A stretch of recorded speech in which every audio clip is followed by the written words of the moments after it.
Anywho, Sultai Vannifar. This is a combo deck in Standard that, thanks to Corridor Monitor and Tower Scout here, along with Vannifar searching up creatures of varying cost throughout our deck, can combo kill our opponent on the back of Nightmare Shepherd reproducing some of these creatures as tiny tokens, and Grey Merchant dealing lots of damage. The TLDR is that this deck, as early as turn 4, if you start turn 4 with the Vannifar in play, can deal 34 damage to your opponent with Grey Merchants, just starting with Prime Speaker in play and a 1-mana creature and Corridor Monitor in your hand. I have a full primer on this deck up on CoolStuffInc.com now, talking about some of the combo lines and different things to look for and some sideboarding notes. So let's go ahead and dive on into some matches here with this. I'm interested to see how these games go today. So far, the two decks, our third deck we're playing today in Standard, and the two decks we've played before this, we've hit a lot of really interactive matchups. In the interactive matchup with this deck, you tend to not combo too often. You're more of a scrappy creature deck that attacks with 4/4 Nightmare Shepherds. Whereas, like, the more linear decks like Simic Ramp, you tend to race those with the combo finish. That seems great. Yeah, people that are coming in, you'll note that I cut the Deathless Knight because, like I said, when this deck was originally submitted, I didn't really sit down and think through the lines. And when you sit down and actually work out what the combo lines look like, this deck can deal 34 damage on turn 4 without Deathless Knight. So Deathless Knight basically just creates needless extra devotion. So this is a position where I think they're dead next turn if they just, like, play a ramp spell and pass back.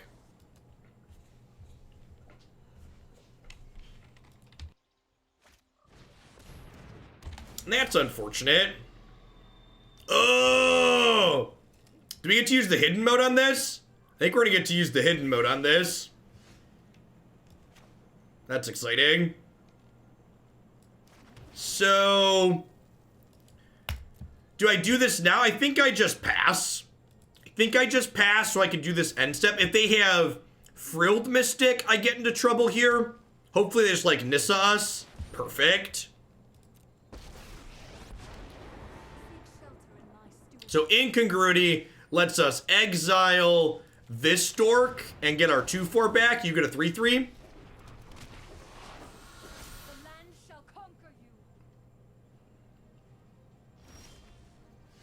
That's a perfect drop. So, step 1 when you're comboing is always go get Nightmare Shepherd.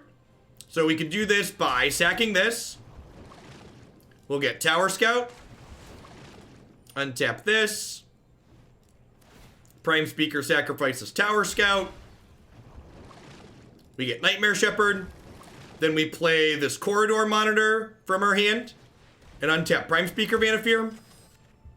So Prime Speaker Vannifar is going to pod Corridor Monitor. Corridor Monitor is going to come back into play with Nightmare Shepherd. Untap her. We go and get Woe Strider here. Makes a goat token. We use Prime Speaker Vannifar to sacrifice the Corridor Monitor token. Get the Tower Scout, which untaps Prime Speaker Vannifar. I know I could have used Woe Strider here for my hand to make this simpler, but I'm showing you how we can combo from very little. So I don't need this card in my hand to kill them. Oh, we're actually gonna need a little bit extra because I have one of my 2 Grey Merchants in my hand, right? So we sack this Tower Scout to the Woe Strider. This Scry doesn't matter. Yeah, we'll cast the Woe Strider for the extra devotion. We'll untap Prime Speaker Vannifar. This Scry doesn't matter because we're shuffling. We sacrifice this Goose and go get Corridor Monitor. Mimose, thanks for the 19 months. We can get a 1-drop back.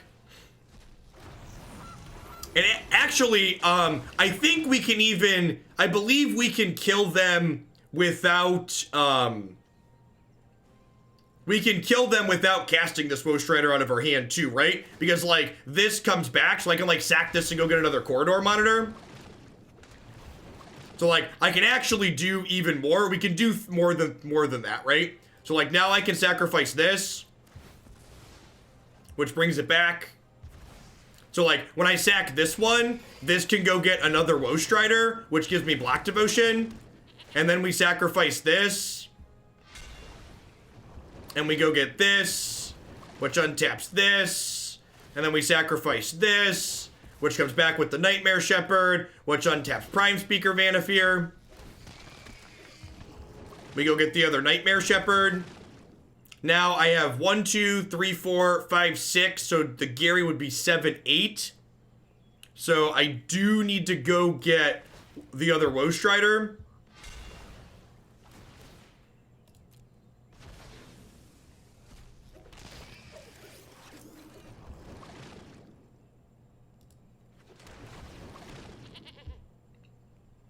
And now this goes against the Tower Scout. So this is 7, 8, 9, 10, 11 then. So yeah, so now I sack this Nightmare Shepherd, which comes back to the other Nightmare Shepherd. We're gonna get our Grey Merchant. Grey Merchant deals 9. We use Woe Strider. Oh wait, am I short? Did I mess it up? I needed to put this into play, right? Oh, we can spark double the Merchant. That's the line. That's the line. We can spark double the Merchant. Look at that. I knew we put a spark double in here for a reason. I wouldn't have to spark double if I would have played Woe Strider, right? But I did, so we can. Wait, did I just mess up? No, because I'm going to get this back. Well, to be fair, if I hadn't messed up, I could have also gotten another Nightmare Shepherd in there somewhere. I don't know. We took a bunch of game actions and they died. So I like when we get to do the thing right away. That's my favorite, is when we get to pippity pop off right away. So, they're playing Bant with Deputy of Detention. I think I need Assassin's Trophy as ways to deal with their interaction. And probably Trim Grazer. This seems fine.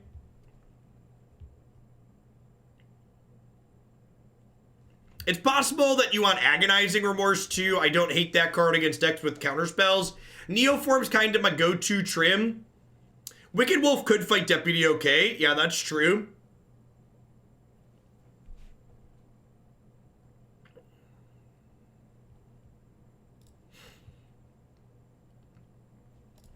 And get at least one of those in here. Trim a Woe Strider, sure.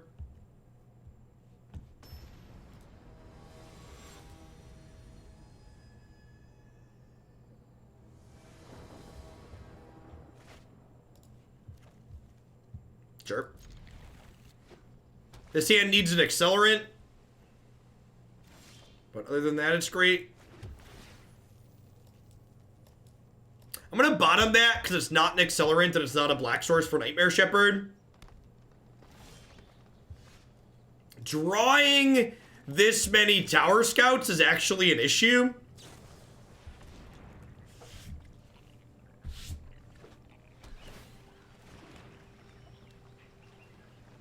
Yeah, there aren't any new set mythics in here, right? It's just Prime Speaker.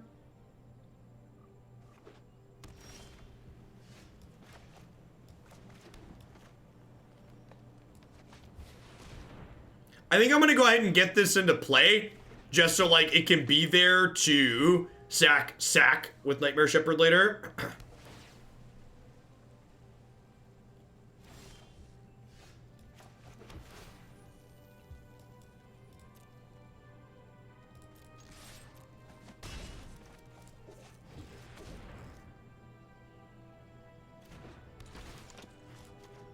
The Tower Scouts are coming for you.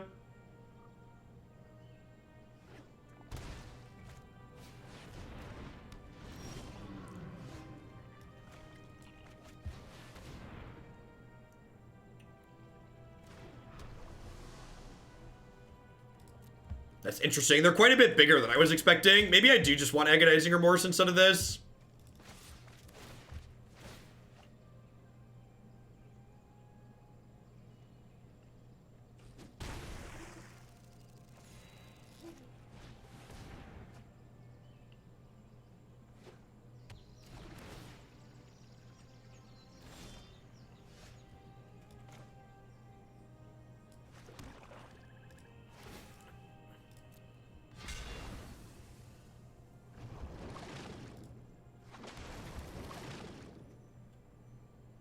So I think they have a counter spell, so I'm gonna lead on this as bait, because I'd rather this get countered than Corridor Monitor get countered. One could argue that I was a master at baiting, chat. One could definitely make that argument. Oh no, they have 2 disputes? Brutal. That's just rude.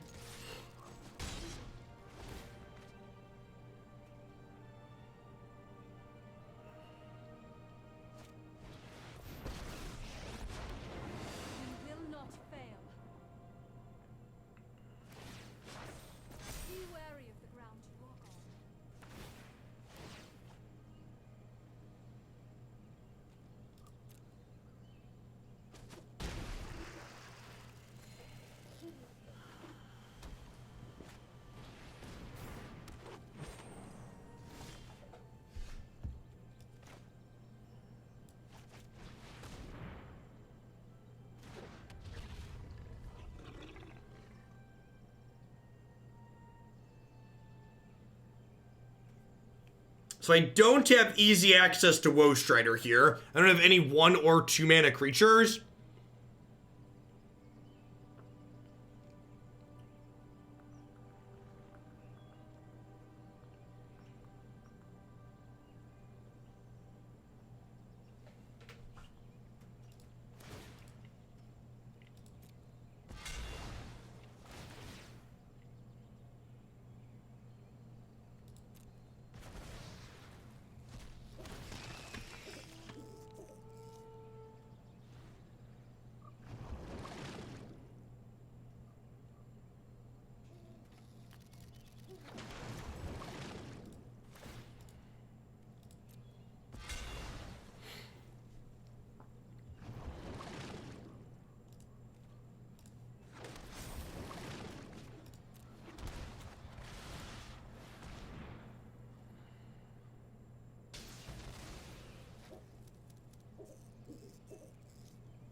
Well, that nice ramp deck. Nice ramp deck. If ramps and archetype people are playing, this deck is very good.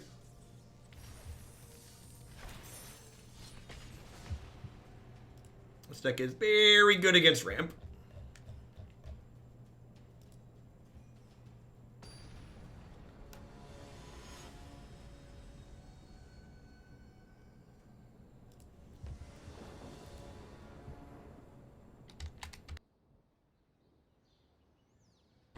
That's one way to beat a Dream Charge. Lots of shepherds, right? In classic archetypes, does ramp beat control? It does not. In today's world, it does, though. Yeah, imagine if this deck had Veil of Summer and Once Upon a Time. Imagine if this deck had Once Upon a Time. I think I'm supposed to keep the 3rd land here. I have no idea, right, I guess.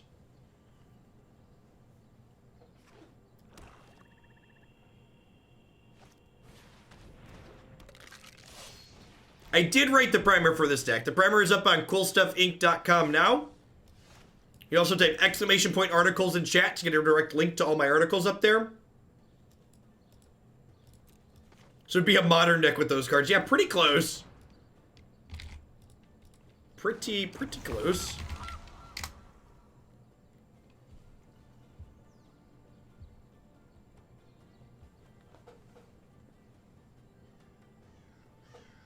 Dan Zaman, thank you for the quarter view. I appreciate that. Welcome back. Thanks for keeping me around.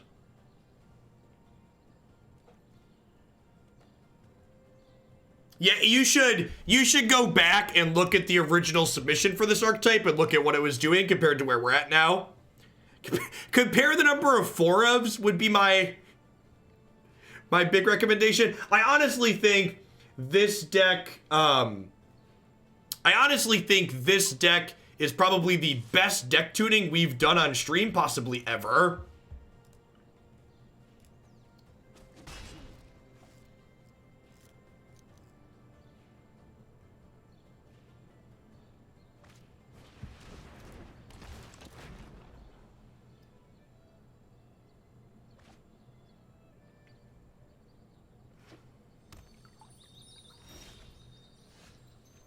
Well, we're really good at drawing Tower Scouts. I guess a 3/3 is, like, not bad on this board, huh?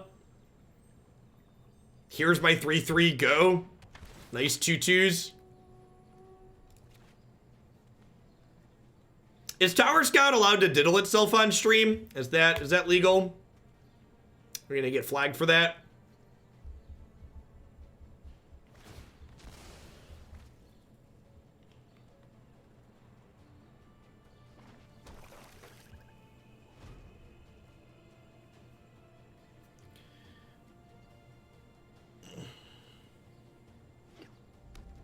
How the decks been today? Good.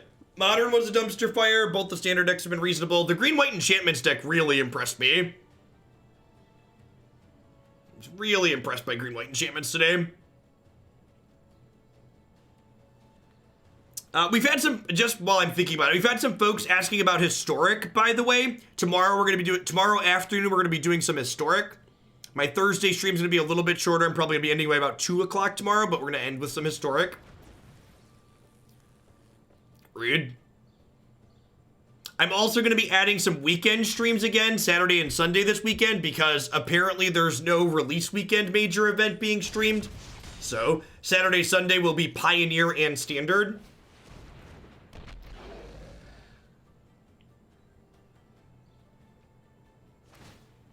This is identical to the one on my website, like it is.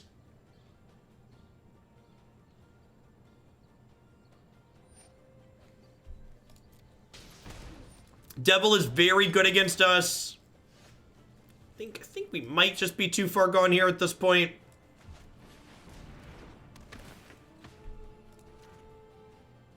Yeah, Mayhem Devil's a must kill. We bring in the Wicked Wolves and the trophies to give lots of ways to kill Mayhem Devil. Does that gain much in Historic? I have no idea. I didn't say we're going to be playing this deck in Historic. I said we're going to be playing Historic.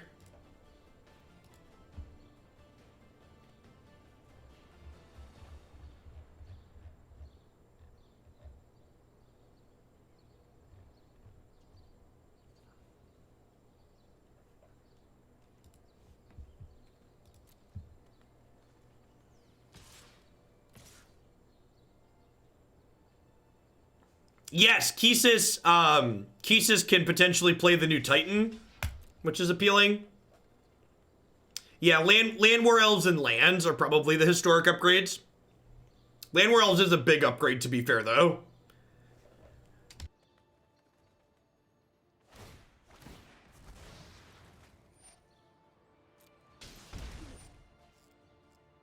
Yeah, this is not the style of deck I'm used to having exist in Standard. Generally speaking, this is not what you typically see there.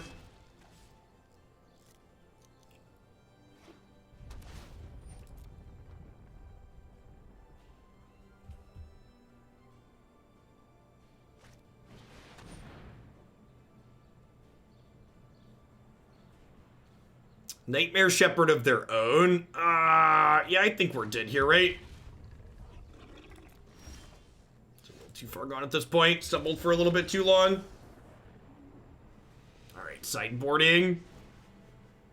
So, against Mayhem Devil decks, you want Wicked Wolves and trophies. Want lots of ways to take that card out. Post-board, I cut Neoform in most matchups, just because people tend to become more interactive post-board. Paradise Druid just dies to Mayhem Devil triggers after it makes mana, so I like to trim that. What else do I want to get rid of? Trimming around the edges on these is probably fine. Woe Strider's not amazing, just because it's sacrificing things is not great in the face of Mayhem Devil. I have 30 creatures, so Incubation Druid's fine to keep. I don't want to cut any ramp if I already cut Paradise Druids. Trimming as Tower Scout's probably fine. Now, I think I like the Spark Double. Spark Double lets you combo in like some edge case situations that you'd otherwise just be stuck in.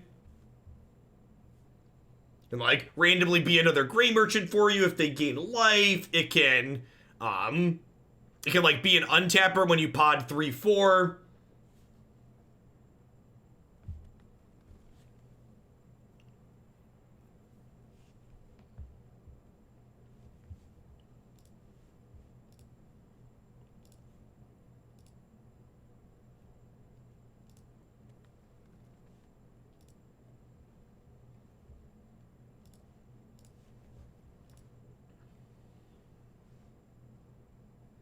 Yeah, doubling up Vannifar is also not terrible in matches where opponents are going to have removal post board.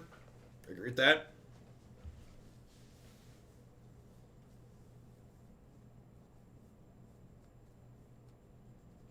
Yeah, it's good for that too, but like Nightmare Shepherd also does a good job of that as well. Like Nightmare Shepherd protecting Vannifar so you're more likely to untap her with her is very good.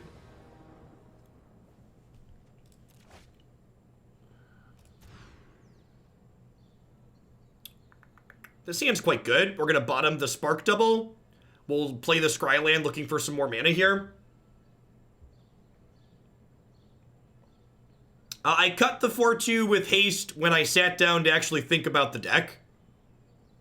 When I sat down and worked through the permutations of how you Prime Speaker Vannifar through different things, it became very apparent that that 4 Devotion card was unnecessary for dealing lethal.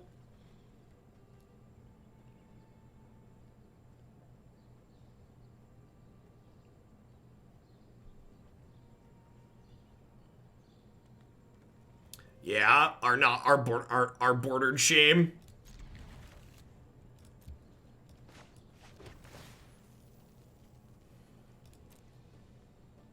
Yeah, open up slots for more 4-ofs, which is great. That's how I got Woe Strider up to a 4 and fit in the Spark Double.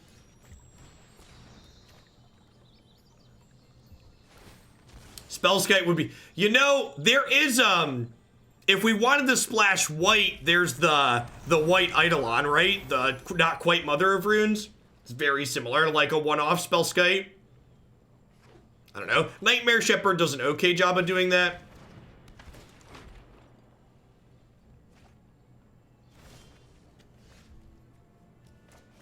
All right, do I Prime Speaker and make them have it, or do I just like Wicked Wolf here and keep all their pressure off the table? I think I just jam the Prime Speaker to start and see how this goes. I think I hold on to the Wicked Wolf in case they have a Mayhem Devil after they stop me from comboing.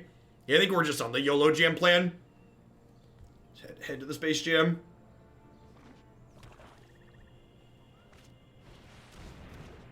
Okay, so they're dead. Step 1 in killing them is always get a Nightmare Shepherd. Wait, are they dead?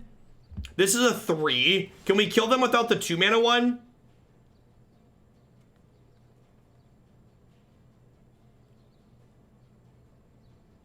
Are they dead? What's the permutation? So I can take this up to Nightmare Shepherd. But then I play this.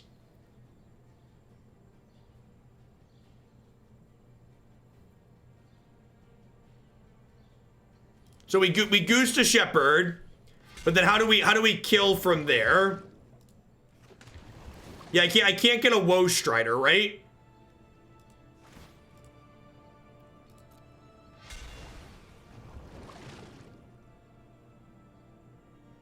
Wait, if I do this to Woe Strider, I can play this on tap. No, that still doesn't do it. We can still do stuff and end at a very good board.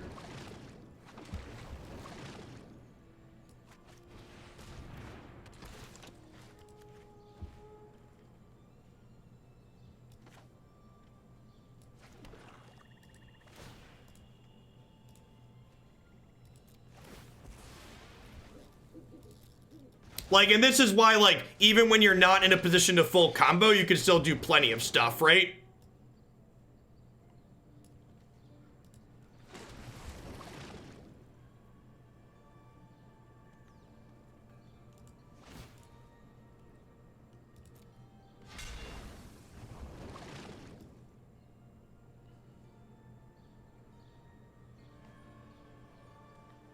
Do I get a Spark Double? Do I Spark Double copy Vannifar, or do I just get another Nightmare Shepherd?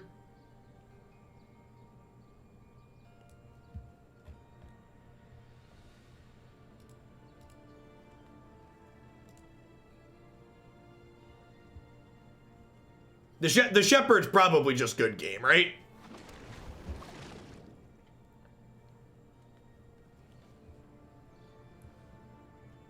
So the wolf doesn't kill their whole board because, the wolf doesn't kill their whole board because it comes back as a 1/1.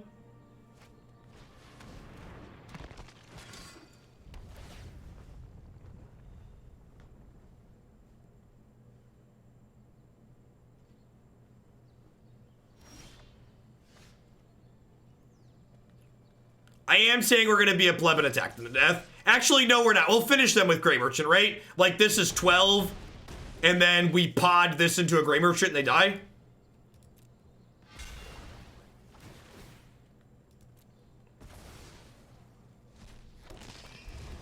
Woe Strider is very good because it's a combo piece that also gives us devotion, and the fact that it escapes back is a big deal. I think Woe Strider is a very good card, and I think 4 of them is a reasonable number.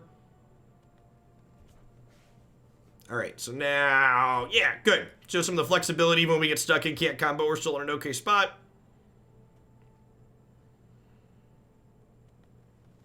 Yeah, the fact that it gives us a goat to start back up into the 1-drop is also a big deal.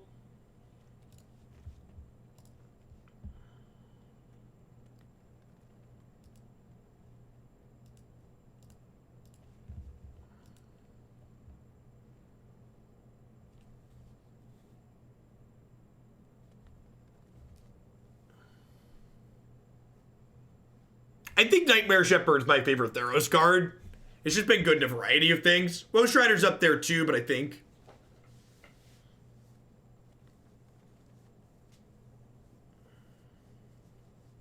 How is the Doom Foretold deck? We played a Mardu Doom Foretold deck that felt pretty okay. We played an Esper build that was like pretty medium but fun. Didn't feel super competitive though.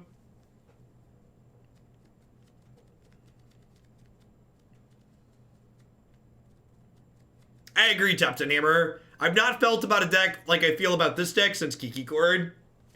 Takes me way back. Many a years ago.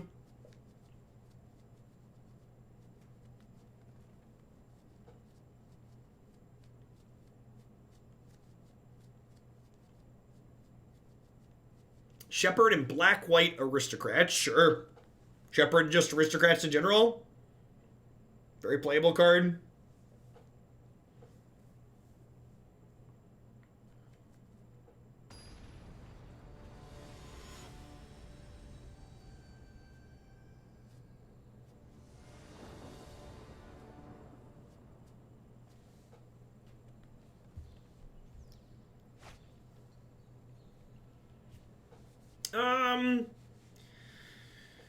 Yeah, this is probably fine.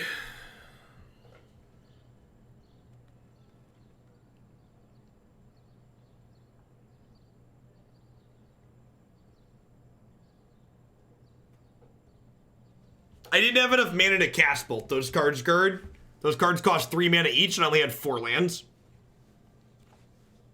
So you're right, if I could cast 6 mana worth of cards off 4 lands, I probably could have won that turn.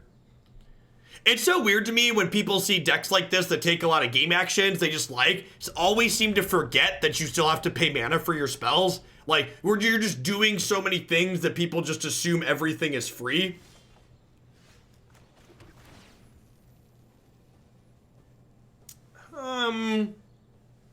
So I think I keep that. I really want a blue land, but I also just really want to get to 4-on-4, so.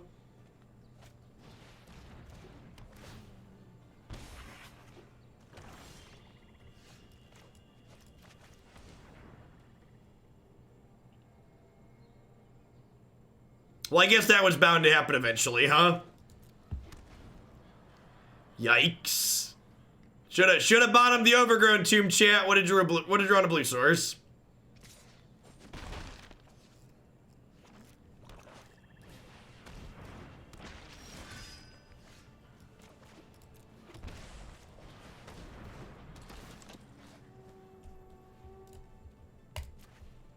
Don't you tell me I can't undiddle their cat. I did. The full primer for this deck is up on Cool Stuff Inc. now. bit.ly/Google articles for short.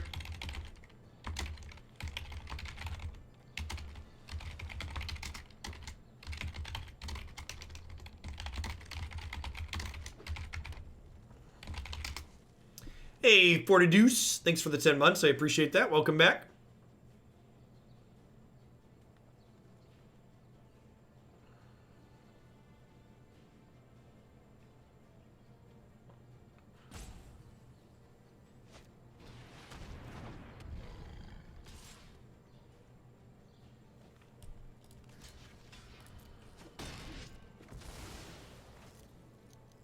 The state of Illinois says we can't diddle their cat. Yikes.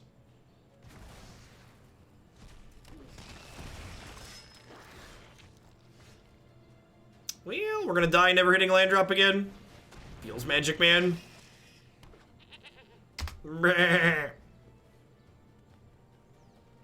So, destroyed them game 2, died on 3 lands games 1 and 3. Feels bad, man.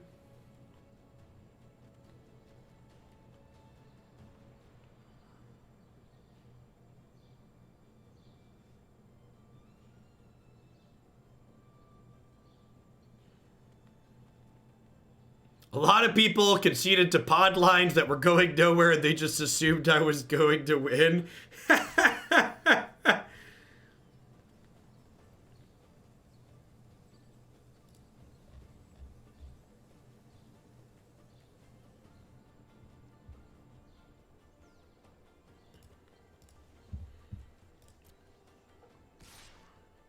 Down to 12.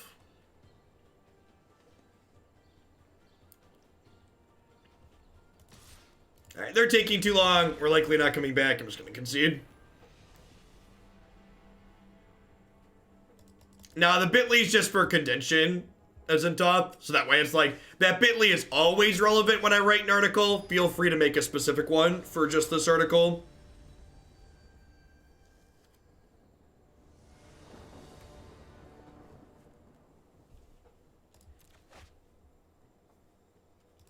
Yeah, it's fine.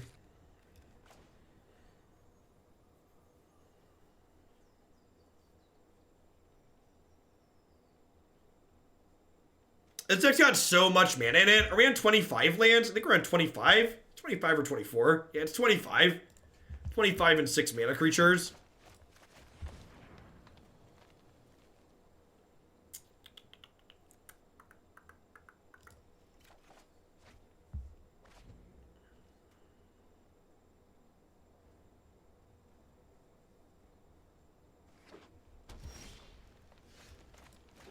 I'm concerned that you know that, Wax Papers.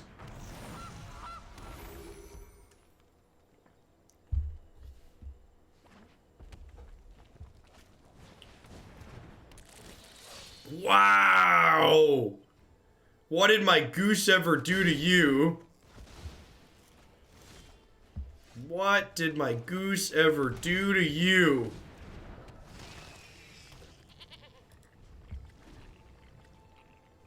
It's just rude, chat.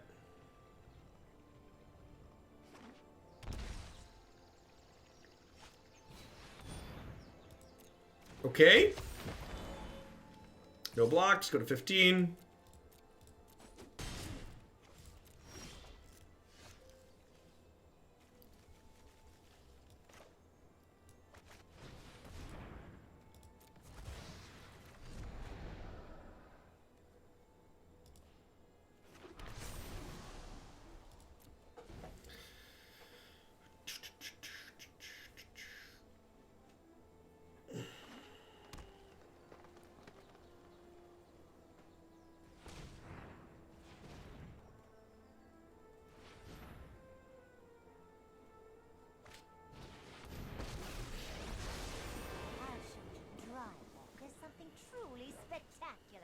Oh, Kiora gives them a third color. That's so sick. So you can cast a 7-drop this turn. None of those are particularly scary. I don't believe we have them dead next turn, unfortunately. So I can put Nightmare Shepherd into play.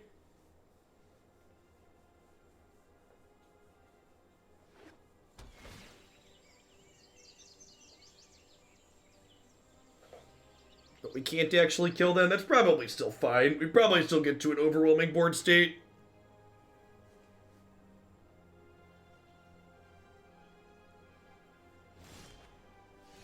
Alright, is that lethal? This would be lethal if I had another mana.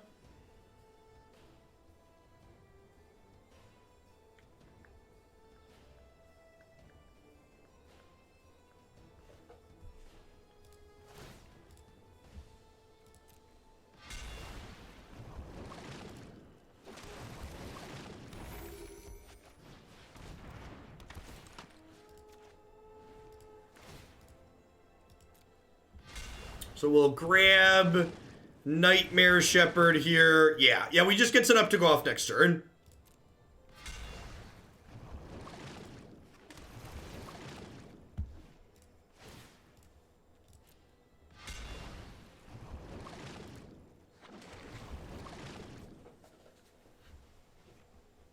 Assuming we get it next turn.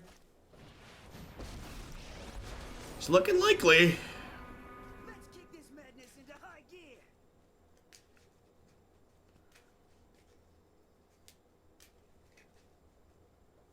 Yeah, that start bodes well for us. Okay. Okay.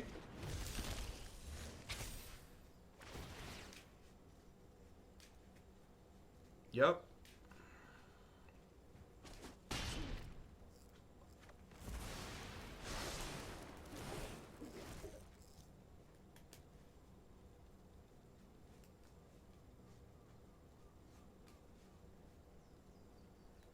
So what do we want to draw? We want to draw a corridor monitor next turn.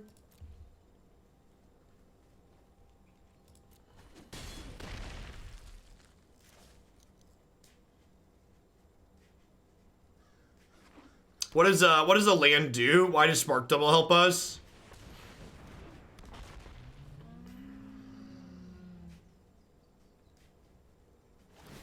Thrashing Brontodon actually complicates things because Nightmare Shepherd's an enchantment, right?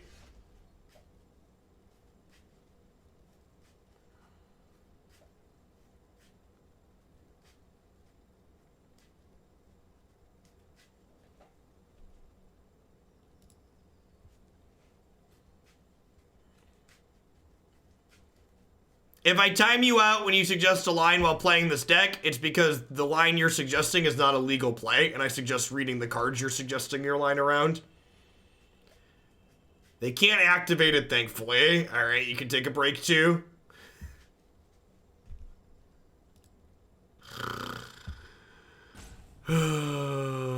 Chat. This one's on the overlay, chat. This one's on the overlay.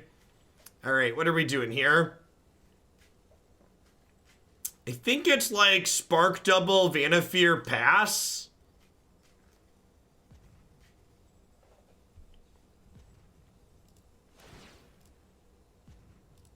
I don't know.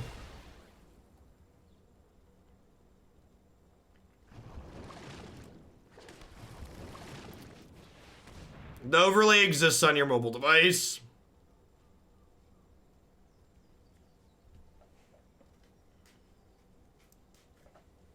Okay. I'm surprised they didn't destroy Nightmare Shepherd in response. Very surprised. Maybe they don't realize it's an enchantment. The fact that some of these creatures are also enchantments can throw people.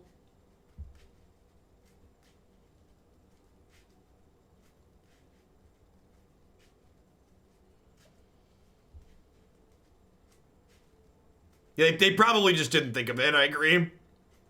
It's not super intuitive.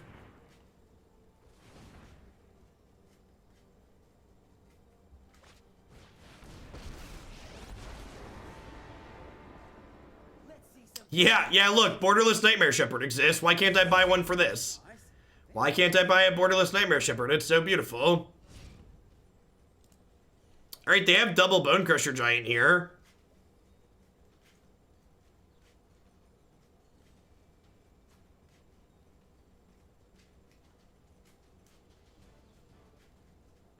I promise the overlay doesn't work while I'm using the Twitch app on mobile. I'm going to time you out so you can click around the mobile app and figure out where that exists, because it definitely exists.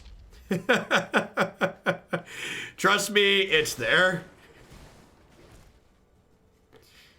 You might not know where it is, but it's definitely there. Nature flows with vigor.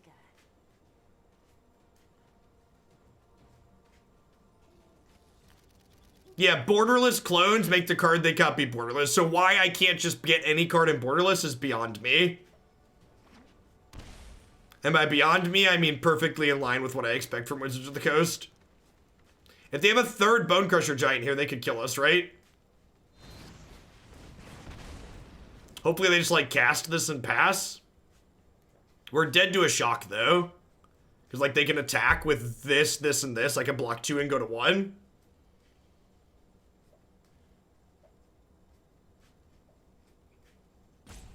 I'm not sure they know they can kill our Shepherd with Brontodon.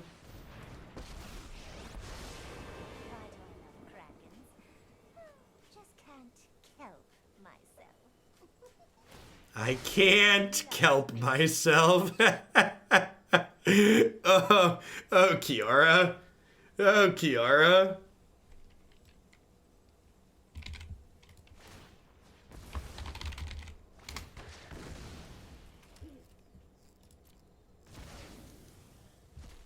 It's a little baby Nightmare Shepherd. Who's a good little Nightmare Shepherd? Yes, you are. Yes, you are.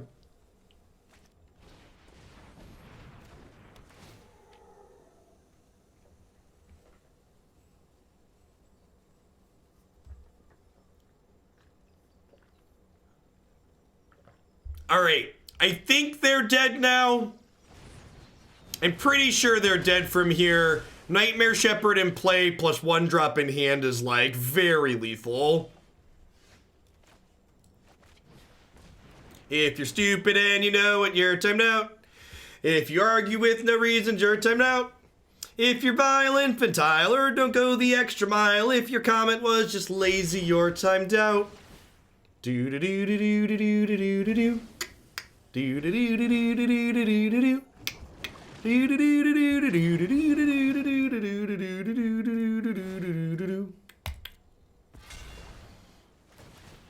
Have I never heard the timeout song before?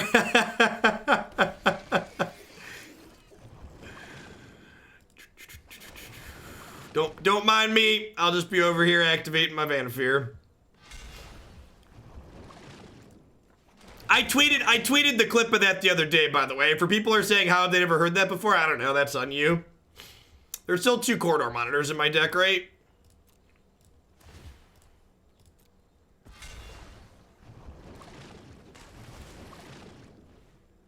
Gotta drop a mixtape, yeah, something like that. I have lethal already and I'm just playing with my food, right?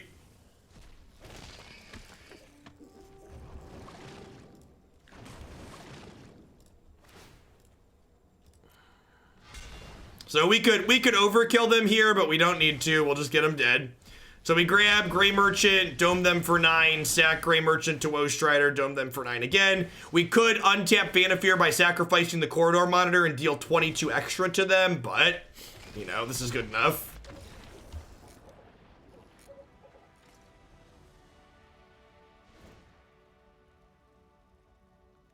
Night got cut when I sat down and did the math.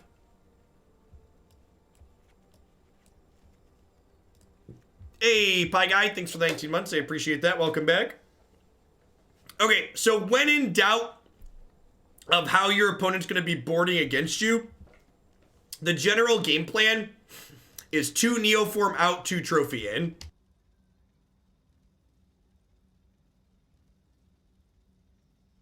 So Trophy's a good generic catch-all. Can take things like Brothron off the table, can answer Grafdigger's Cage. Can answer Leyline of the Void, all sorts of different things that they can do. And in the event that they don't have any of those troublesome cards, Trophy can just like help keep us alive and control the board.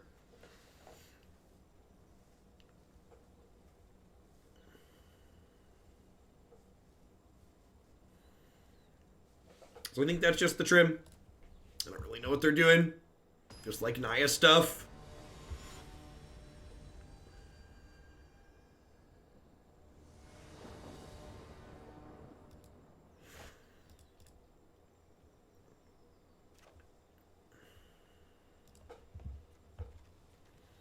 Sure.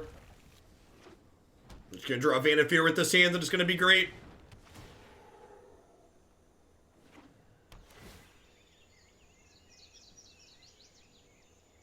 All right, so this is actually a good learning moment. So someone in chat has said, we're boarding out Neoform a lot, should we just cut it? The answer is no. So there are such a thing in Magic the Gathering as good Game 1 cards, and Neoform in this deck is a good example of a good Game 1 card.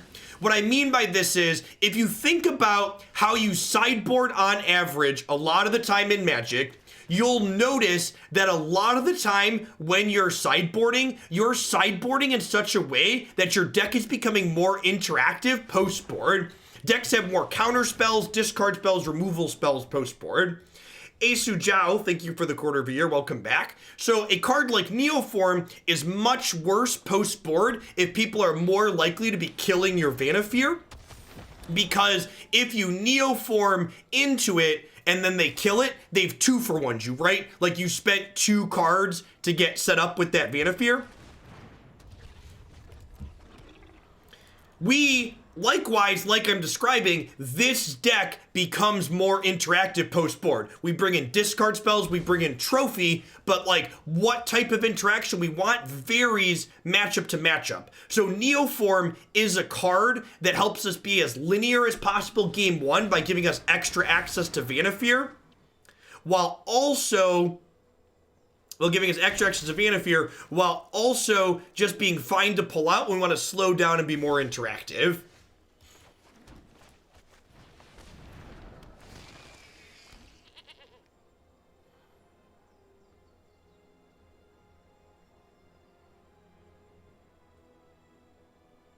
I think I just pass here. It might be right to play Corridor Monitor. And just like start sacking things to scry.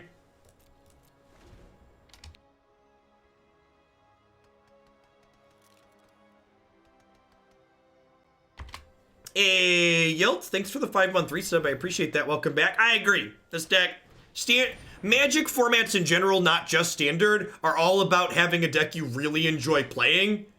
And this is what I'm enjoying. Hey, look, they have Leyline of the Void. That means if we get a Game 3, I'm going to bring in the 3rd Assassin's Trophy. So this can sacrifice a creature to scry 1, so we're going to start doing that. Oh, gosh. They can cast Leyline off of Lotus Field next turn, huh? Yeah, we might be dead here. We're pretty far behind, and like we're not comboing anytime soon.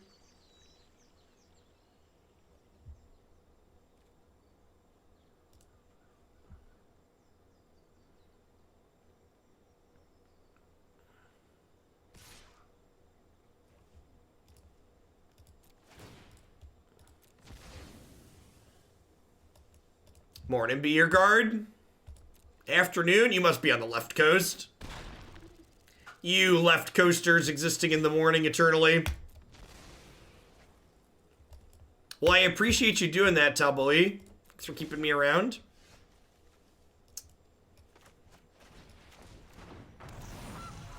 I mean, even Trophy is not really good enough, right? Like, we need Trophy to deal with... We need Trophy to deal with the Leyline, but then we still don't have Vannifar, right?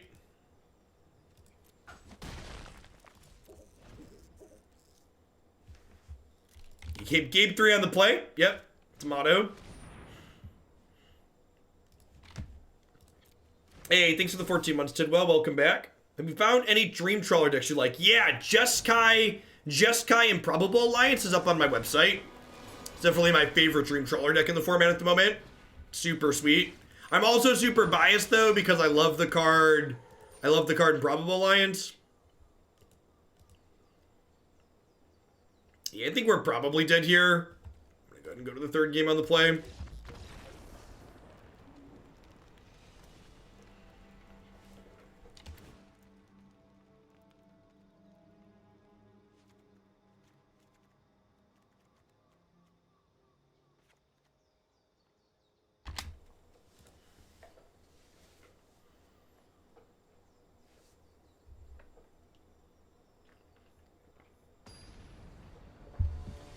We've had some good games. Number of combo kills already. I think this is our third match or fourth match. I don't really keep track of the match. I'm having fun. That's what matters. I'm having fun. I think I mulligan this.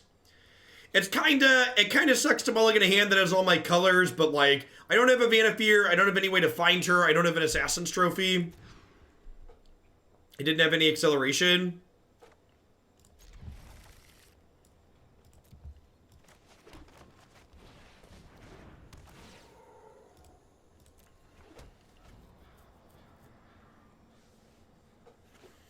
Yeah, maybe a Rex Sage or a Brontodon could be okay in the 75.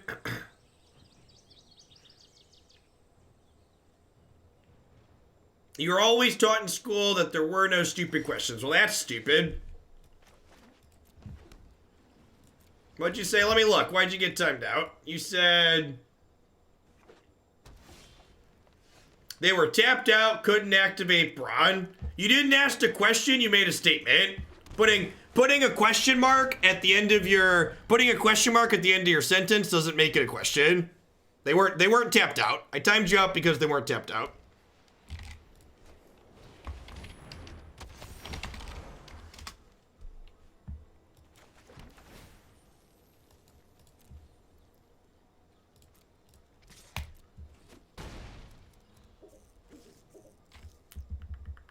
I think I'm holding on to the 3/3 for now. Probably doesn't attack very well next turn anyways.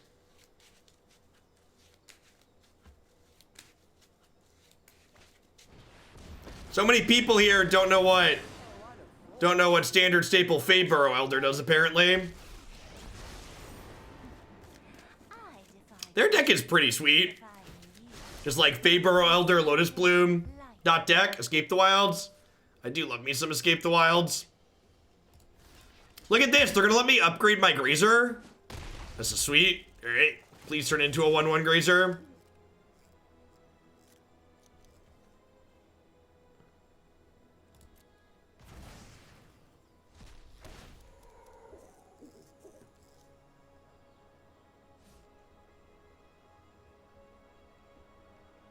Whee! Do they want Domri to trade Shepherd for Elder? They might. I feel like they must, because if they don't down-tick Domri, he just dies, right? So, like, if they're not fighting my Shepherd, why did they play it? Oh, they're gonna do this and then fight with that one? That makes sense. But then because they upgraded my Grazer gets to kill their Domri, so that's not all bad. We're still hoping to draw a Vannifar next turn. No more getting pushed around. Don't play a blocker, don't play a blocker, don't play a blocker.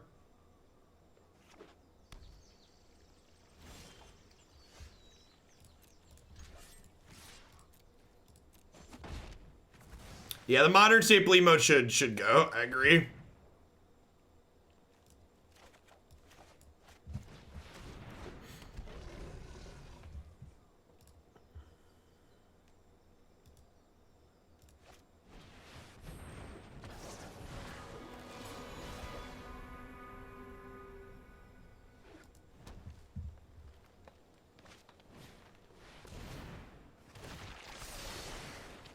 Yep.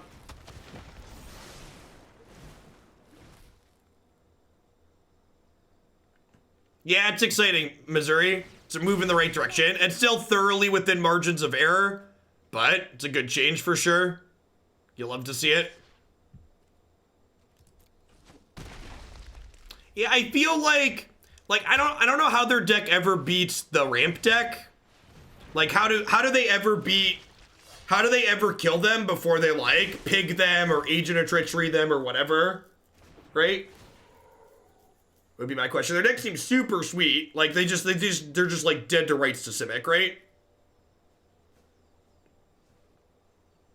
Thanks for the 16 months, Negative. That is not Vannifar, so I believe we're dead.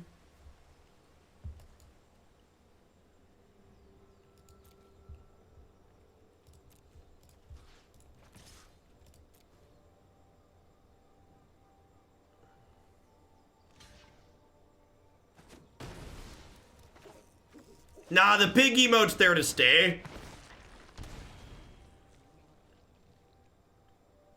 I don't know, we'll see. I'm interested to see what Worlds looks like. There was rumblings from people on Twitter that they felt like, oh gosh, these are black permanents for Fabro Elder too? That's so good. I hope their deck's playable. It's real sweet. What are they about to do to us? They're making like 15, 16 mana. Are they about to big pig us?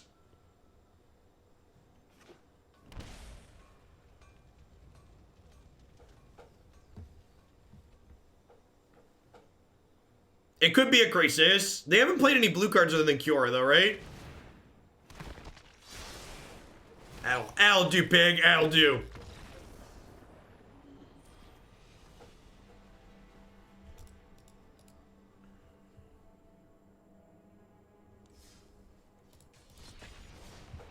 It's a big boy.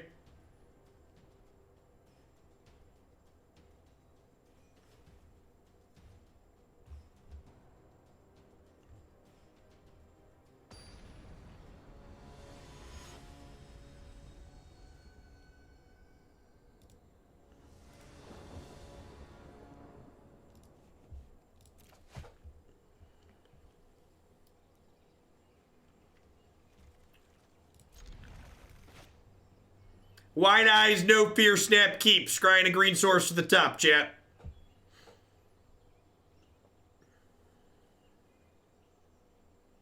Hand has all of our combo pieces in it, just needs a green land.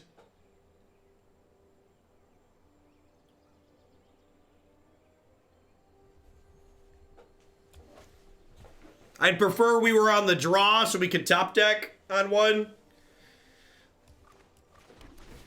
But, you know, uh-oh. It's fine. It's why we have the Scry land.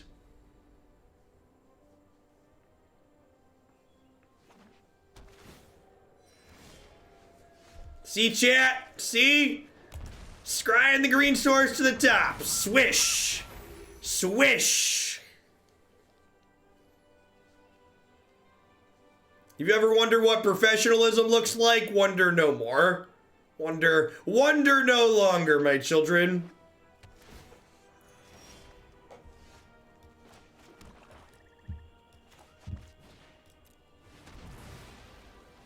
Magic is a high skill, low variance game, chat. Alright, if they just do something, cast a Risen Reef so I can kill you, please. Please cast a Risen Reef so you can die on my turn 4. Got an OTK coming your way.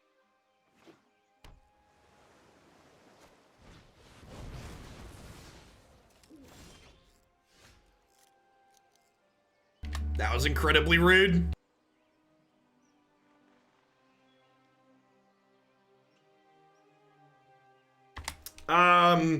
We can't kill them now, right? It's unfortunate. I think that actually saves them, right? Because I don't. If this was a second blue land, I could kill them. Yeah, if we had a second blue, yeah, they cooked the goose. That's fine. This stops them from killing Prime Speaker, so we get a chance to go next turn.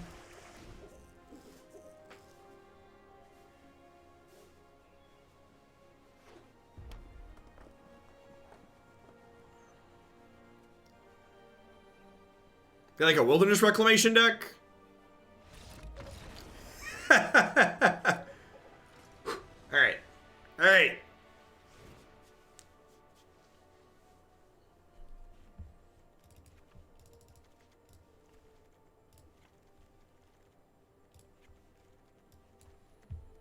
Agonizing Remorse in. Click submit. Maybe I'm supposed to bring in some trophies in the dark just in case they have some permanent base tape.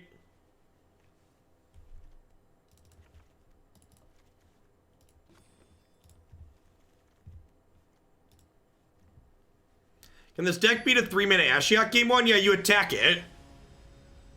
I really hate whenever people refer to Planeswalkers as the hardest to interact with card type. I always want to just like reach into my computer and smack them. Like, Planeswalkers are literally the most interactive card type in Magic the Gathering. You literally interact with them inside of combat. That's not directed at you directly, JMP, but like, I've seen a couple other people be like that. They're like, Planeswalkers are hard to interact with. I'm like, have you read artifacts or enchantments? Like, do you know how this game works?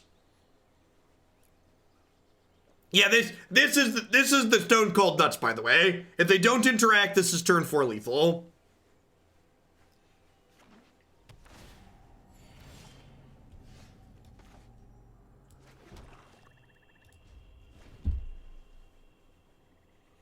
Emotes are usable across all of Twitch. So when you are subscribed to the channel, you can use the Hoaglandia emotes anywhere else on the platform. Gosh, my body is ready to get quenched. All right. Quench me, daddy. Quench me, daddy.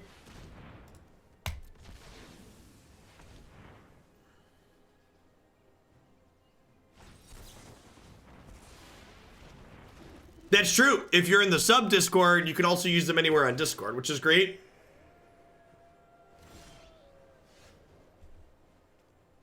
Punish for not waiting.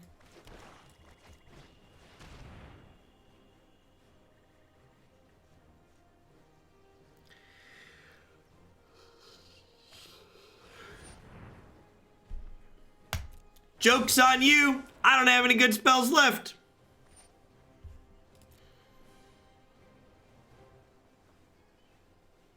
See, chat, we were just playing around their expansion explosion by drawing the Agonizing Remorse second.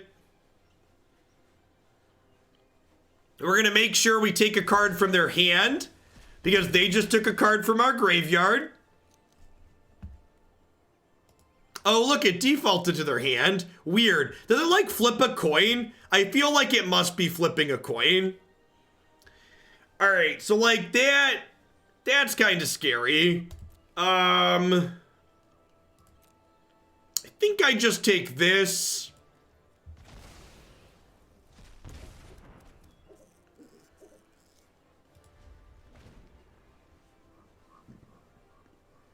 Yeah, like, even if I take one of these 3 pieces of interaction, it's going to... Even if I take one of their pieces of interaction, it's going to take us a while to kill through the other 2. And by the time we kill them, they probably have Niv Mizzet in play, which kills us very quickly.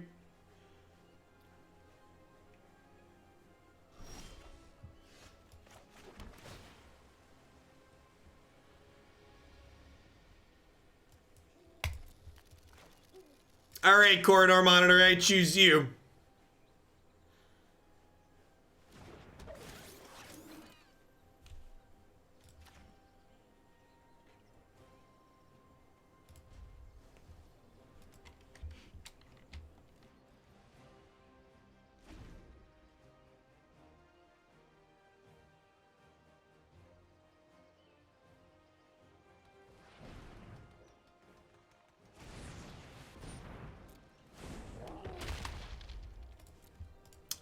Yeah, I think we bought them both.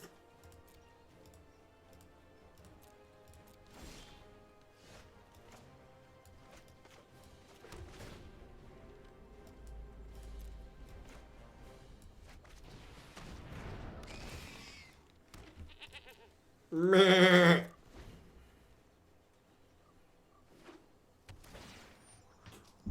Yeah, if you haven't seen the new Bone Crusher animation yet, it's great.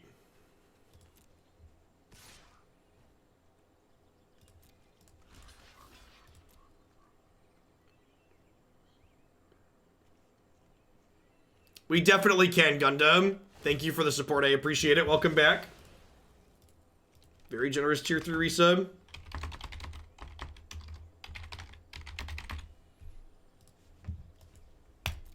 As a heads up, I am taking tomorrow off of Standard. Tomorrow is going to be Pioneer and Historic. It's been a hot second since we've done some Historic with the new set dropping.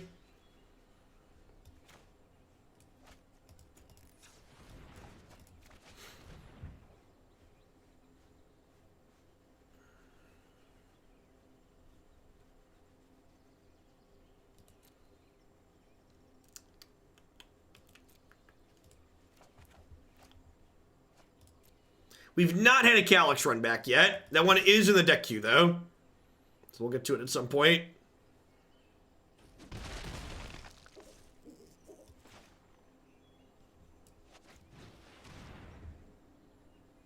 Time for the scrappiest of beatdowns. The corridor is well monitored, chat. We ain't scared.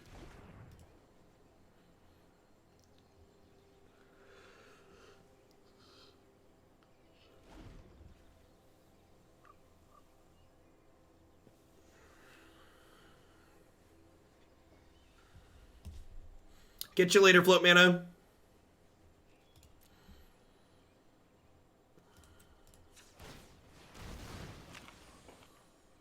Gobble, gobble. So Mystic Dispute can counter non-blue spells. So we're going to wait till we have a 7th land that's untapped.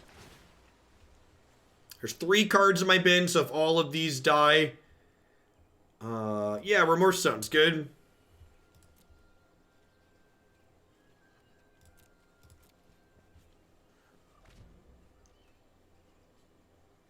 They just missed using their castle. Because they, like, know my only card is Nightmare Shepherd.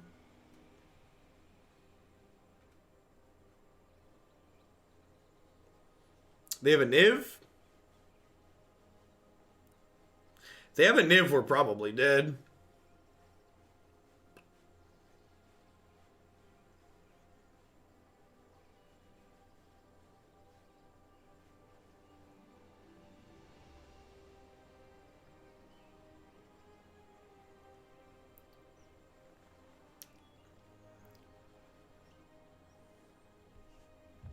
Counter unless you pay 3.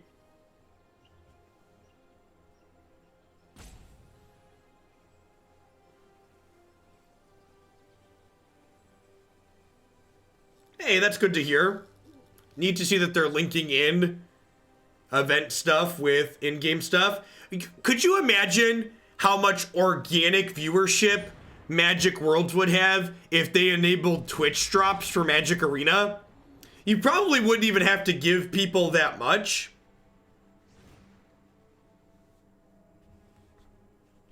Like, you could probably put pretty minimal rewards up for it and, like, still get people to tune up. For people that aren't familiar, Twitch drops are something companies can coordinate with Twitch where their viewers link their accounts to their Twitch account and they earn in-game rewards for watching that company's channel or officially designated channels on Twitch.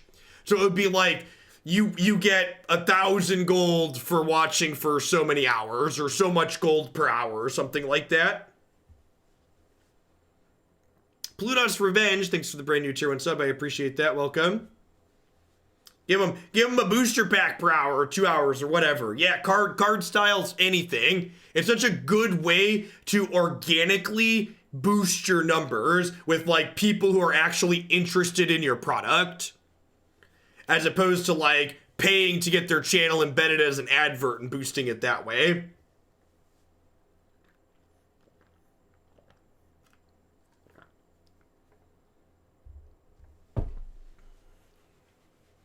It's little things like that that make me think that, like, who's ever making the decisions at the end of the day or people on the teams, like, someone must just not understand little things like that in the industry. You can't just, like, look around and see what other people do to get boosts organically. Thanks for the 1.5 years, Holy Flap. It probably would cost less money, yep. All it costs them is an opportunity cost.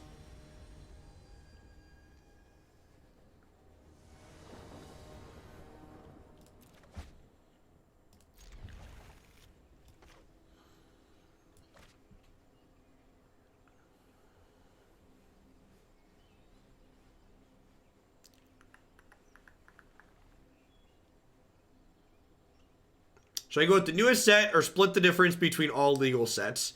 If you're going to be primarily a standard player, buying Eldraine and Theros booster packs is your best bet, and then spending wild cards for older cards.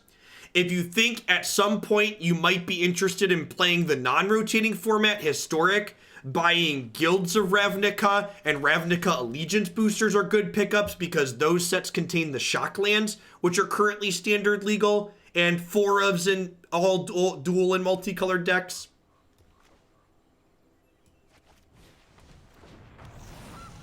Tier 1s and primes don't come with deck Q points, Flab. I think I'm just bottoming that. We're just looking for Vannifar, right?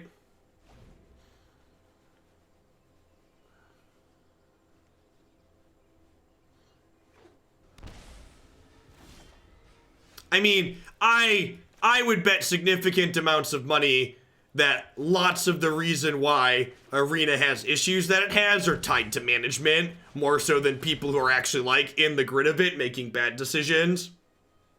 You ever...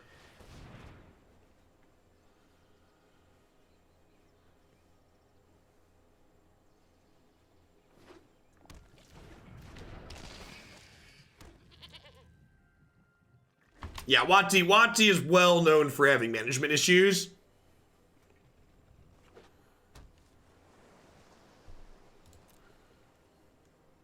If we put this towards green-white enchantments, we definitely can swallow Baggins. Thanks for the support, I appreciate it.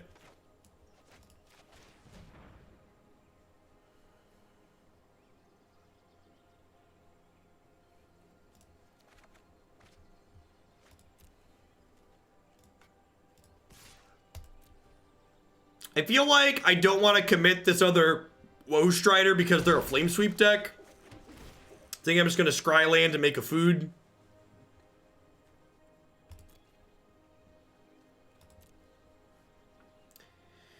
Hey, Faraside, thanks for the 3/4 of a year. I appreciate that. Welcome back. Thanks for keeping me around.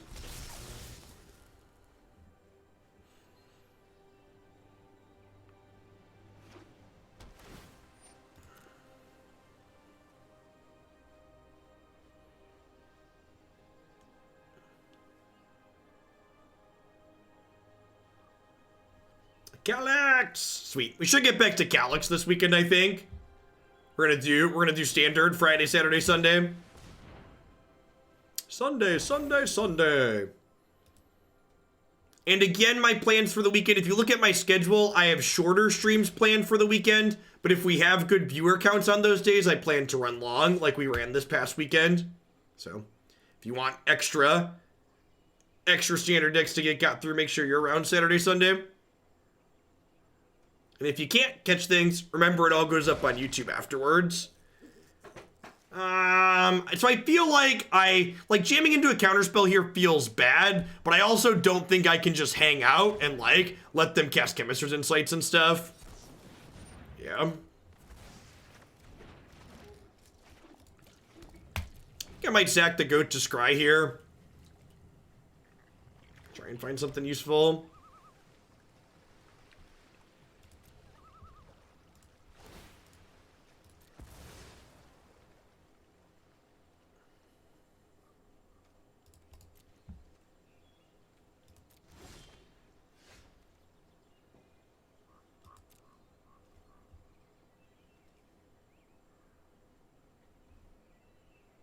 You got it, Chase. Last time you asked, I got you. Leyline of the Void does disrupt us.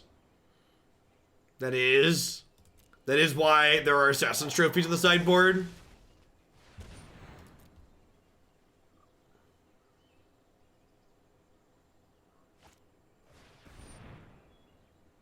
Well, that's rude. At least their thing's dying too, I guess.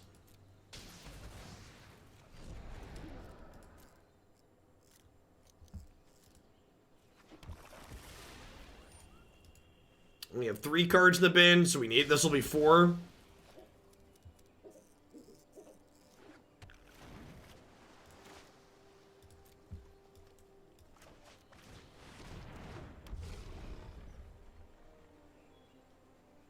Yeah, we're all givers here, right? You get a land and you get a land. Everybody gets lands. Oh, they only have one red currently, huh? It's a little awkward. Their Niv Mizzet deck. They can't cast Explosion yet either.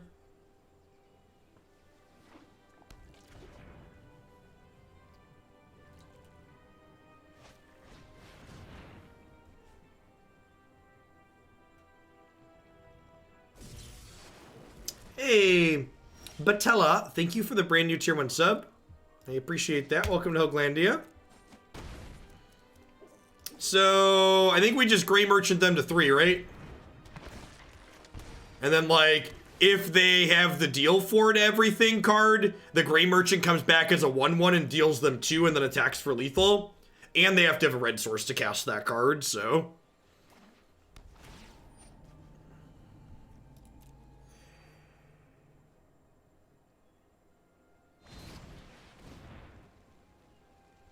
We gonna stomp, expansion stomp?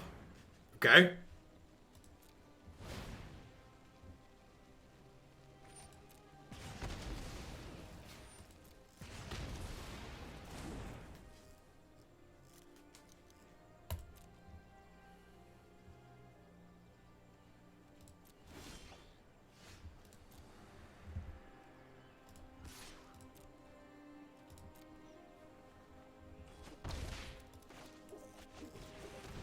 So I could escape this one, but they just found their second red source, so I think I want to play around their deal for sweeper at this point.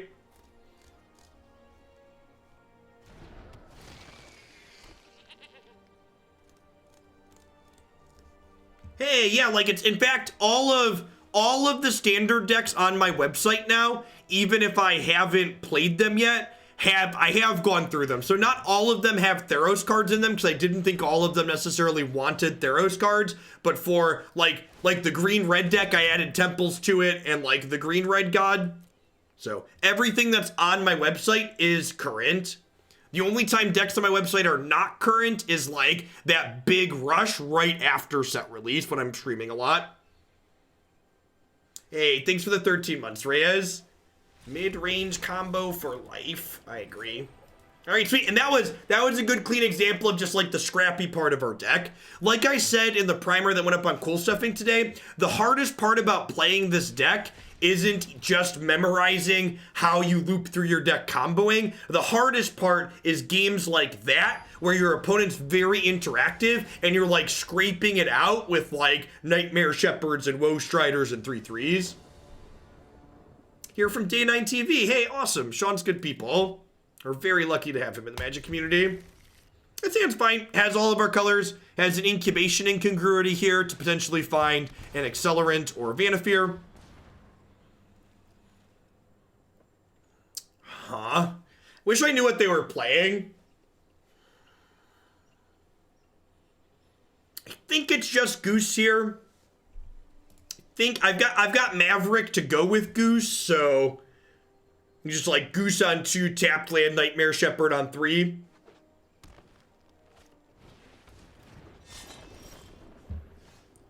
This is Lifelink Trample. Okay, Neoform can turn Scout into a Vannifar down the line for us.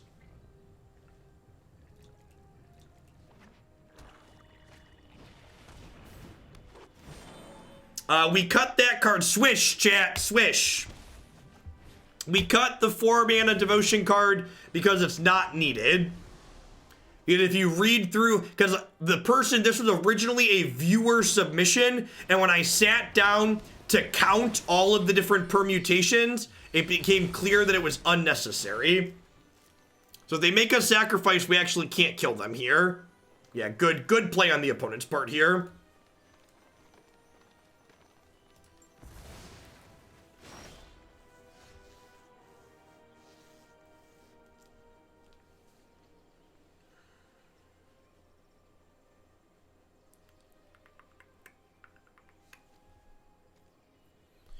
So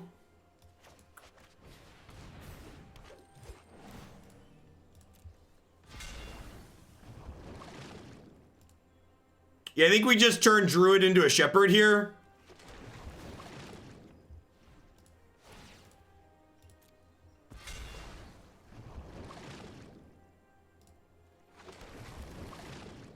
Hey, Cred.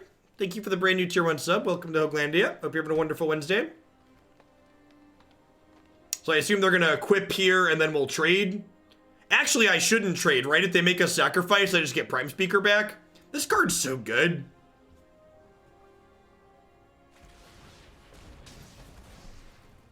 Yep. So now, if they have a creature here, we're in trouble. Yeah, we're in a little bit of trouble. So this lets them trade Foulmire for Vannifar. Rankle's really giving us the business here. Yeah, the problem with casting Shepherd now is they can trade Rankle for Shepherd next turn. So we're still not in an amazing spot. Been watching for a minute. The insights we've gotten from you and chat have been valuable. Just wanted to show my appreciation. Well, thanks for that. I appreciate it. Those subs are what keep me employed here. Okay, we might be stabilizing, actually. So, with that, I'm going to 6. And then I get to attack them for 4.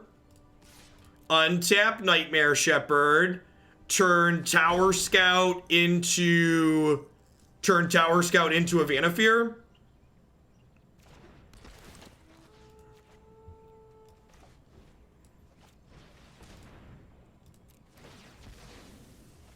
We're dead to the Trampling Death Toucher. That's actually not true. We're at 6.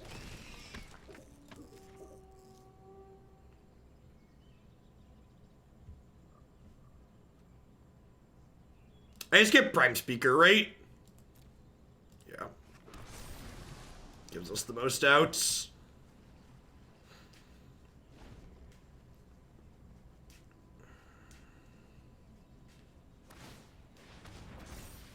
Okay,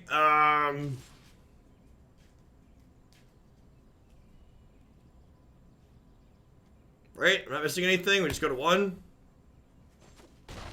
So, any 1-drop or corridor monitor, kill them here.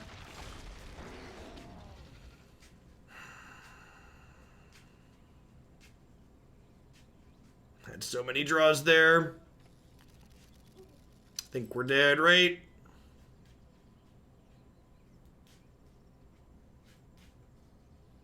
That's a really close game, considering how brutal this Rankle was to start.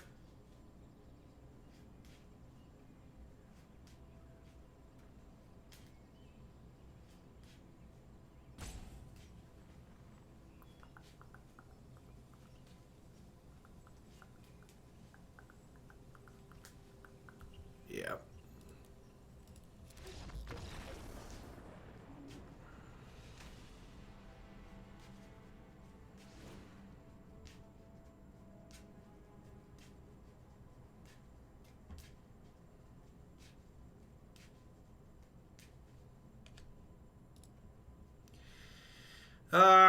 Post board. Probably just a trophy matchup. Want to be able to kill their threats to give us a little bit more breathing room. Trim Neoform because they're going to bring in more removal post board.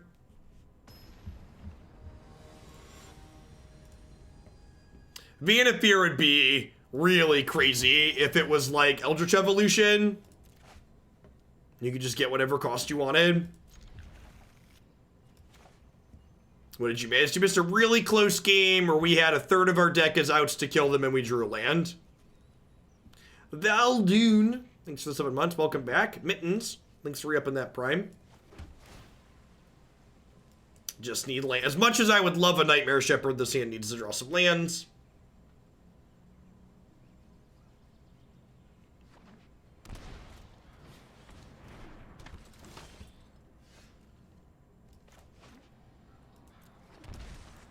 Play a 1/4 as a blocker here.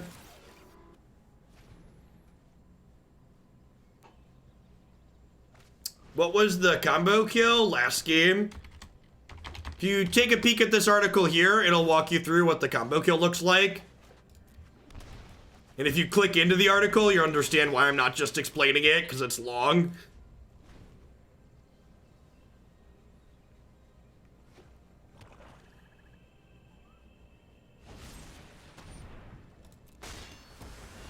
Okay.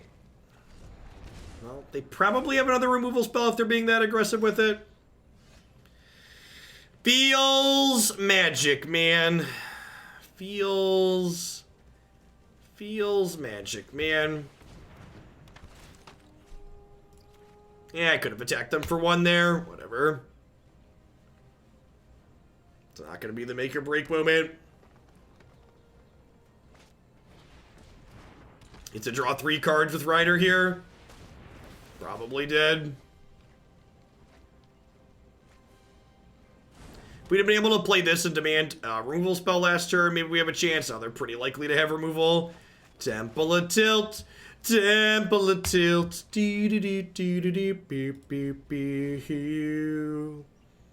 Gosh, if Trophy could double as Rampant Growth, card would be more absurd than it already is.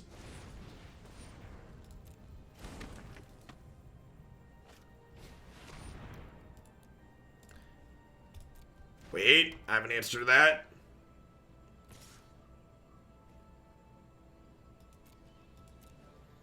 Yeah, maybe that's a thought. I don't know. We just weren't under that much pressure, and like the goat can be valuable with the Vannifar when we have it in play. But you're right, maybe I should have been conservative and just like dug for the land. Been there, done that, creature.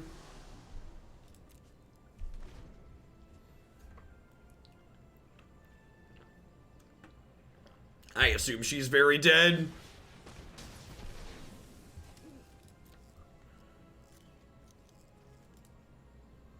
Amber Cleave. Thanks for the prime. Welcome to Hooglandia.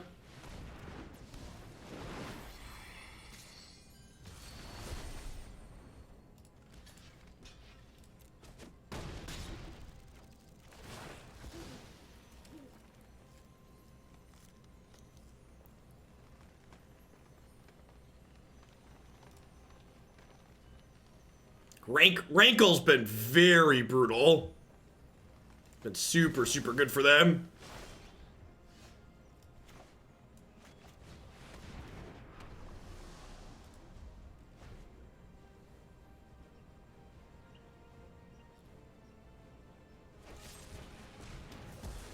And that's how you beat this deck. I do think this deck does struggle a bit with the interactive deck, so if the format swings that way, it's definitely a bit of a challenge. Let's try one more. There's not been a lot of ramp on the ladder, which I think is where this really shines because it's good at racing people who are being linear. You're not just dead to the interactive decks, but gosh, if they have pressure like that, you are.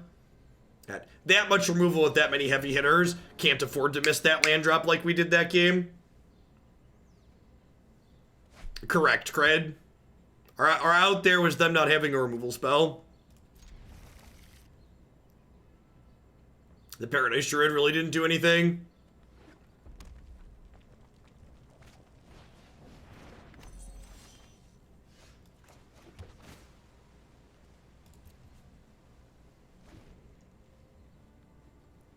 This deck's probably unplayable against Flash, if I had to venture a guess.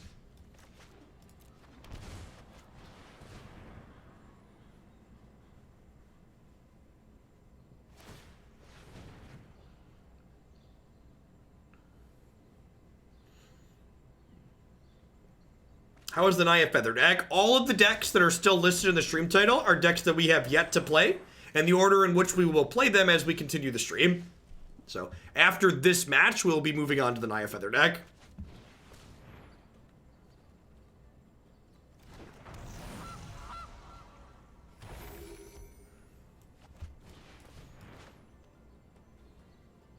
How does Blue Eye control? It was good. Dream Trawler's a heck of a card. I'm playing out the second Goose here because if they want to blow up their Blast Zone on one, it takes their Bag of Holding with it. I tried to watch Dabir control. We might not get to Esper today. We should get to Blue-Black.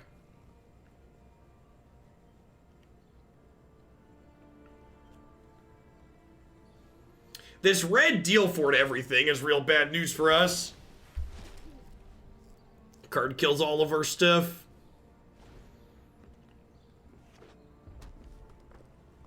There's a specific schedule on when you switch decks. Usually I play each deck for somewhere between 60 minutes and 2 hours. Usually about 90 or so. It's a good draw.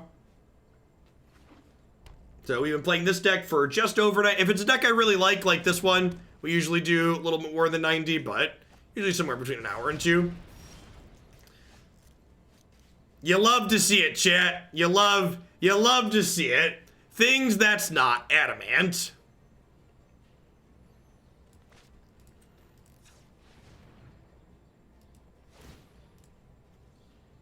Alright, so they're dead. Again, step 1 in combo killing is always get your Nightmare Shepherd.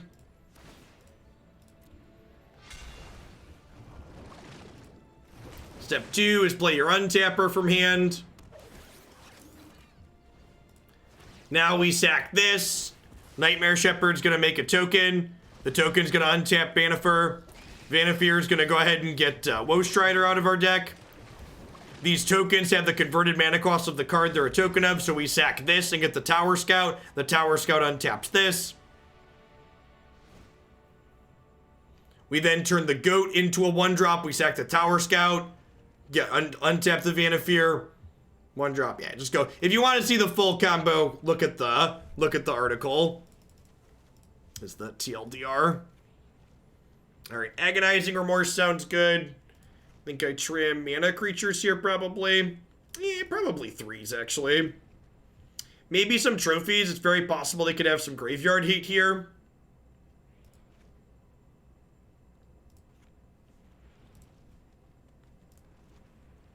Oh, if I'm expecting them to play sweepers, how fast do we think they are? Is a real question. If I don't expect them to be particularly quick, Find Finality grinding a little bit could be good. I don't know exactly what they're doing. They could be on like Cavalier style stuff too.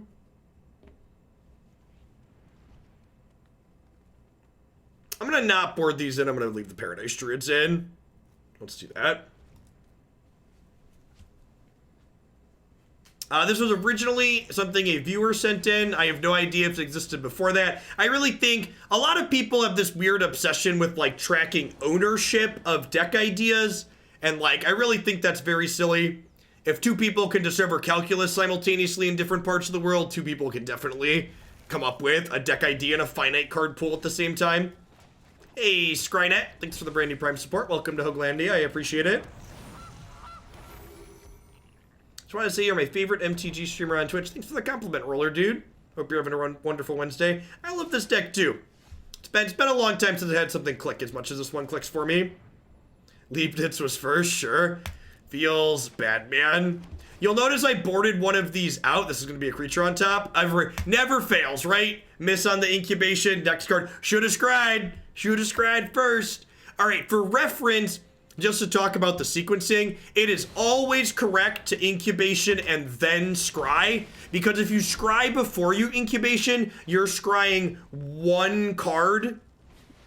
You're scrying 1 card against 5 that you're looking at, whereas if you scry after, you're talking about 1 card versus 1 you're gonna draw. So if you actually read the article, Flavia, you'll notice I talk about how the article, those are just a starting point, and Plaguecrafter's very good against Dream Trawler and Planeswalker decks. So, as always, you should never take sideboard guides as gospel. They should be flexible, and you should change your plan based on what you see and what your opponent's doing. I think we already have Assassin's Trophy as a way to deal with Leyline, and we don't need other things. To answer your question.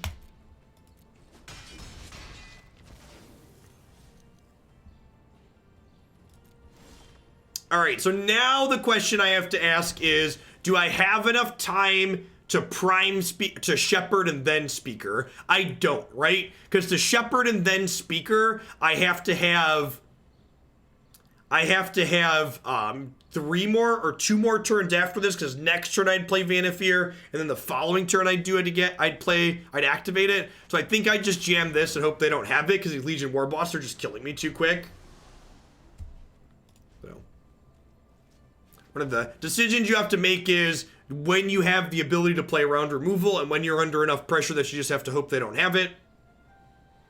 Yeah, but it looks like some kind of red mid-range deck. They had fires in their deck game 1.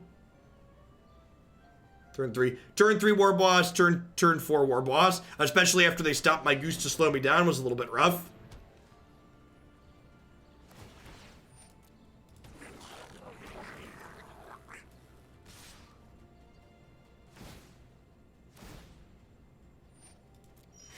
Correct, Cred. If I had time to set the Nightmare Shepherd up, it can insulate Van from removal. Alright, so we're attacking for 2, 4, 6, 8, 9, 10. So if I block like this, I take 7, and then I don't die to Slaying Fire, and I don't die to Stomp. So I think I want to block like this so I keep my Woe Strider, but don't die to a deal 3. Right, this is 2, 4, 6, 7. I'll go to 4. And I don't want to block with Vannifar because they could have a deal 3 or a deal 2 here. So I'm going to block.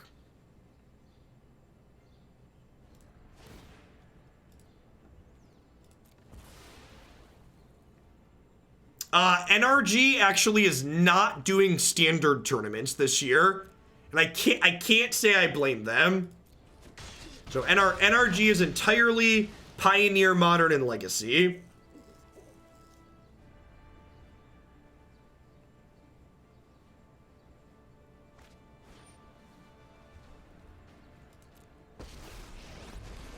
I should have bottomed this, right?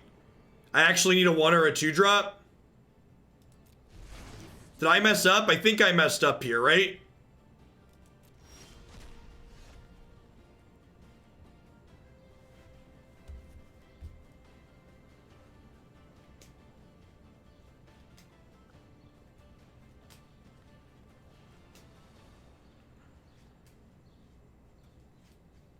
For people that are just saying take game actions, you have a good example of why people are going to lose with this deck. Have a plan when you start. Don't just start taking game actions and then figure it out on the way. So like I can turn this into a Nightmare Shepherd and then I can untap with this, but then I don't go anywhere from there.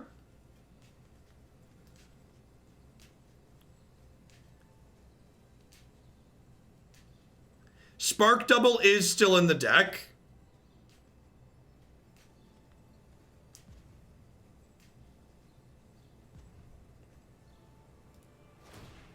I should have scryed this to the bottom looking for a 1 or a 2.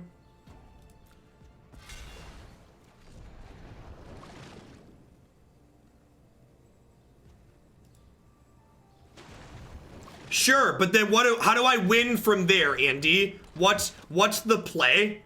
How do I actually win the game from this position?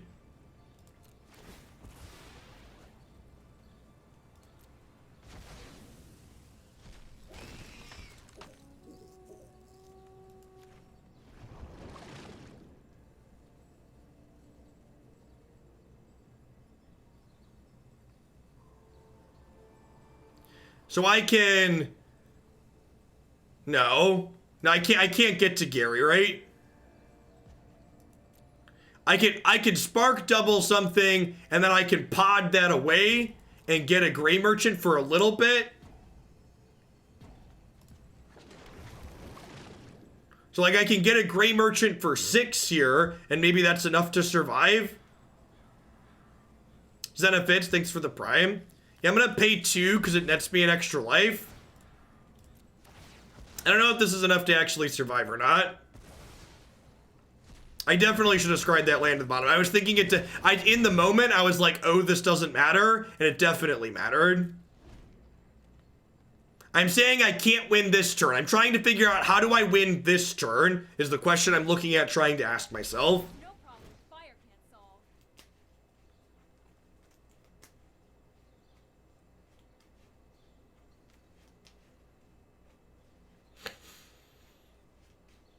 So that kills Vannifar. But Nightmare Shepherd brings Vannifar back.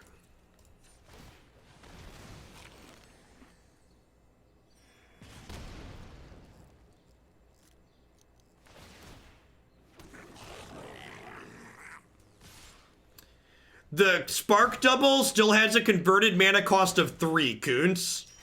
Is the thing I think you're not understanding.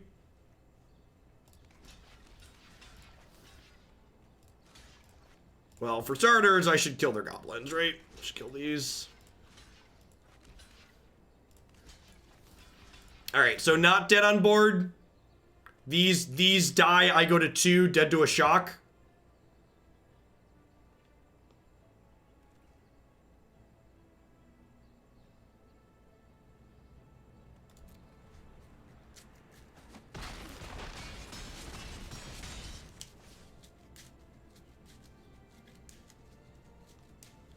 They have one spell they get to cast.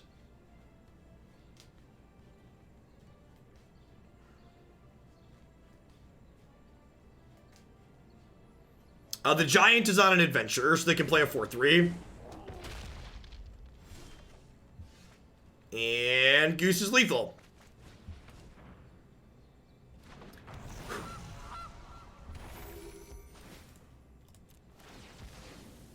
It's gotta like to end on a high note. The goose is all potting. Doot doot doot doot doot doot doot doot doot.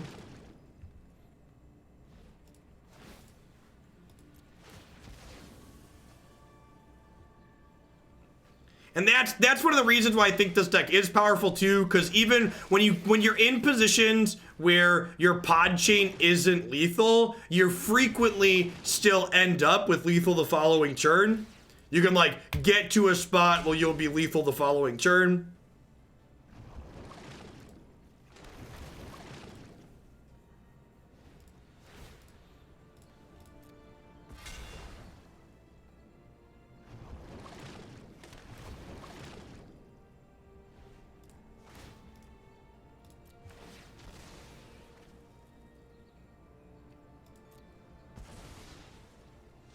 If I say this deck is a glass cannon, I would not. I think that is not an accurate descriptor.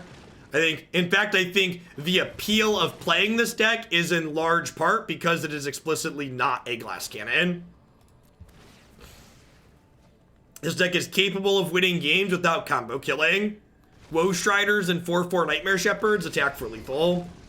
So this does 9. And then Woe Strider can sacrifice both these Gray Merchants, and they can each come back and deal 9. I can also put this into play and deal 2 extra on these triggers. So, could have dealt more than the overkill we're dealing here, but they're dead, so it's good enough.